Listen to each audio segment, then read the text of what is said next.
Multiple choice questions for basic accounting.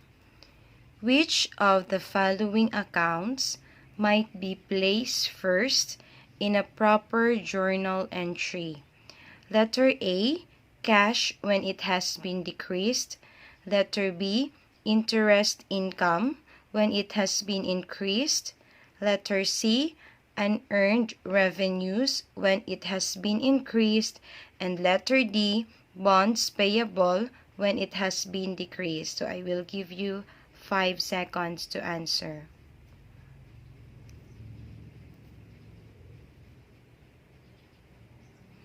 Okay, let's discuss if you answer it correctly. The question is, which of the following accounts might be placed first in a proper journal entry? Saan dito ang mauuna nating ilagay in the journal entry? Letter A, cash when it has been decreased. So cash is what? Asset. Cash is an asset. And when the asset decreased, it is debited or credited. So when the asset decrease, it is credited. So therefore, ilalagay natin siya sa credit. And diba sa journal entry, the first that we are going to place is the debit entry. Therefore, letter A is incorrect. Okay, letter B. Interest income when it has been increased. Diba? Income is when it increased, debit or credit. Diba? Credit. When income increase, it is credited.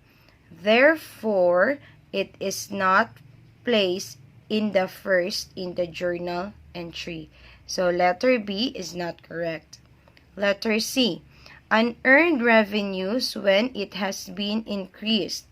So, unearned revenues when it has been increased is what? Credit. Therefore, it is not also correct. Bonds payable when it has been decreased. So, bonds payable when it decreases, it is debited. Therefore, the correct answer is letter D. Bonds payable when it has been decreased. Okay, sa mga nakakuha ng letter D, congratulations. Okay, next question. Which of the following errors will cause the trial balance to be out of balance? Letter A. A debit entry was entered in the wrong debit account.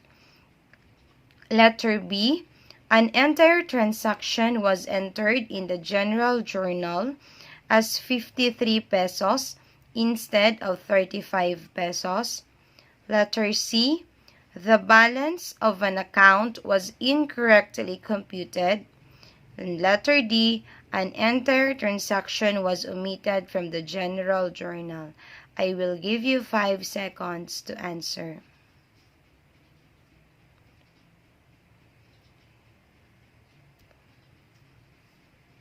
Time's up. So, let's now try to answer this question. Which of the following errors?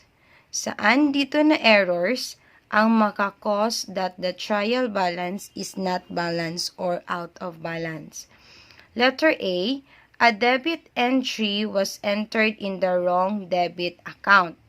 Ibig sabihin nito, ang debit entry is, for example, cash ang dapat na account, ang debit account worth 5,000, pero na-record niya sa accounts receivable worth 5,000.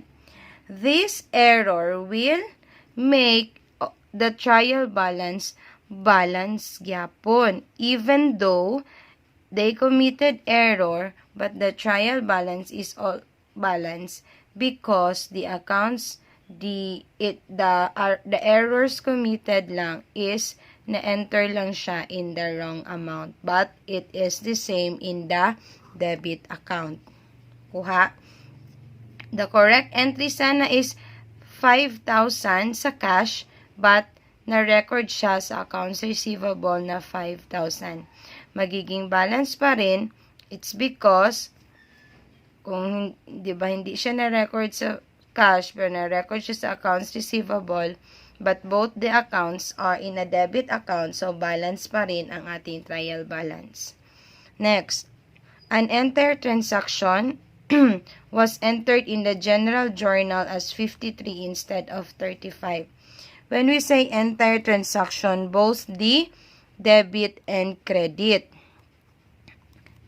ang nag-error. So, for example, cash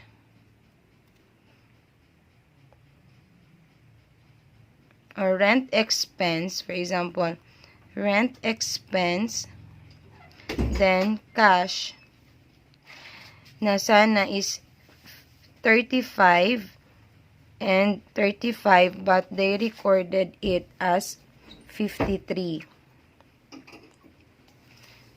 In this error, balance pa rin si trial balance even though that the accountant recorded 53 instead of 35 because it of the same amount.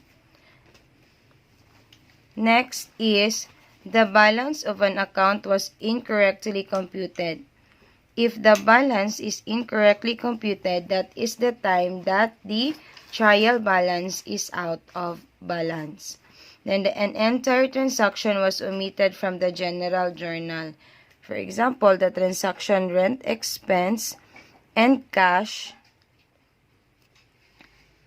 100 and 100.